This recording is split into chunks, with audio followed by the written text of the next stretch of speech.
To Iran, again, they want to make a deal. They're decimated. They're having a hard time figuring out who their leader is. They don't know who their leader is because their leader is gone.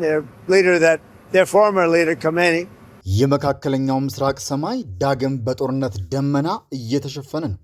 ዓለም በትንፋሽ እየጠበቀች ያለው የሰላም ድርድር በአሜሪካ ውድቅ ሲደረግ፣ በሌላ በኩል ደግሞ እስራኤል ለ10 ዓመታት የሚቆይና የቀጠናውን ወታደራዊ ሚዛን ሙሉ በሙሉ የሚቀይር የ95 ቢሊዮን ዶላር የአየር ኃይል ግንባታ ይፋ አድርጋለች። ይህ የሰላም ጥረት ማክተም ነው ወይስ የሶስተኛው የዓለም ጦርነት መጀመሪያ?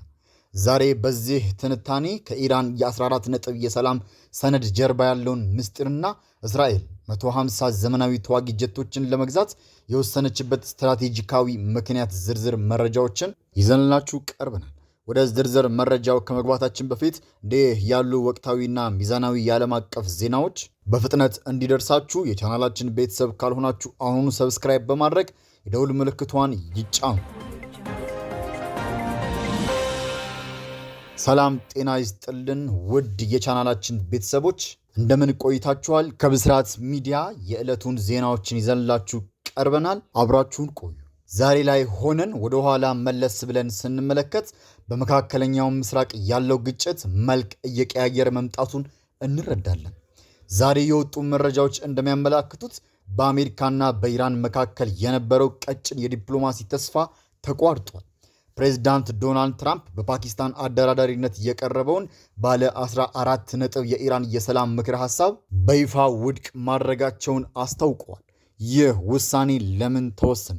የኢራን የሰላም ዕቅድ ምን ይዘት ነበር?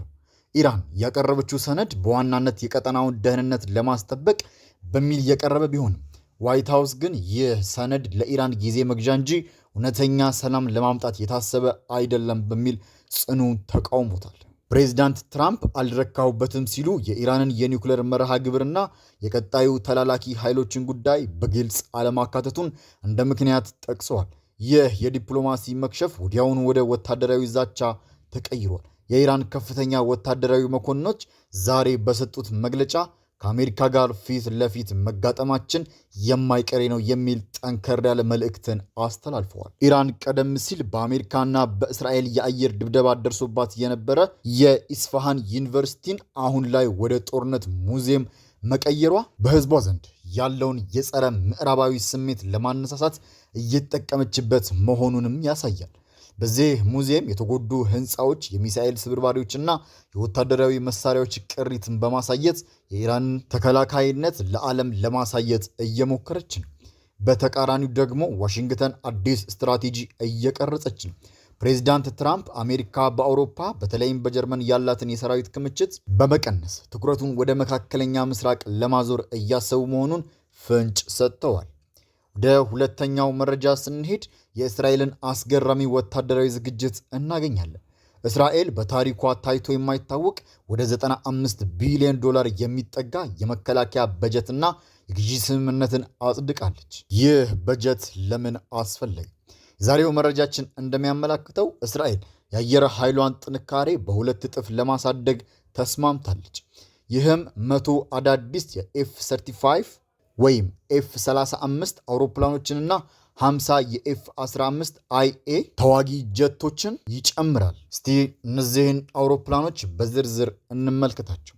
ኤፍ-35 በዓለማችን ላይ ካሉ እጅግ ዘመናዊ በራዳር የማይታዩና ከፍተኛ ቴክኖሎጂ የታጠቁ ጀቶች ቀዳሚው ነው። እስራኤል ይህንን ያህል ቁጥር ማዘዟ በቀጠናው ያላትን የአየር የበላይነት ለማስጠበቅ ብቻ ሳይሆን ማንኛውም የሩቅ ርቀት ጥቃት ለምሳሌ በኢራን ላይ በብቃት ለመፈጸም እንድትችል ያደርጋታል። ኤፍ-15 ደግሞ ከፍተኛ መጠን ያለው ቦምብና ሚሳኤል መሸከም የሚችል ለከባድ ድብደባ የታሰበ ግዙፍ ተዋጊ ጀት ነው። እነዚህ ሁለት አውሮፕላኖች ሲቀናጁ እስራኤልን የማይበገር የአየር ኃይል ባለቤት ያደርጓታል። ይህ ዝግጅት ለቀጣዮቹ 10 ዓመታት የታቀደ ከሆነ እስራኤል በመካከለኛው ምስራቅ የረጅም ጊዜ ጦርነትን እየጠበቀች ነው ማለት ነው። ይህ በጀት ከመከላከያ አልፎ የእስራኤልን የኢኮኖሚ ሂደት ላይ ምን ያህል ተጽዕኖ ይኖረዋል? ውድ የቻናላችን ቤተሰቦች እነዚህን ሁለት ነጥቦች አንድ ላይ ስናያቸው የሚሰጡት ትርጉም ግልጽ ነው።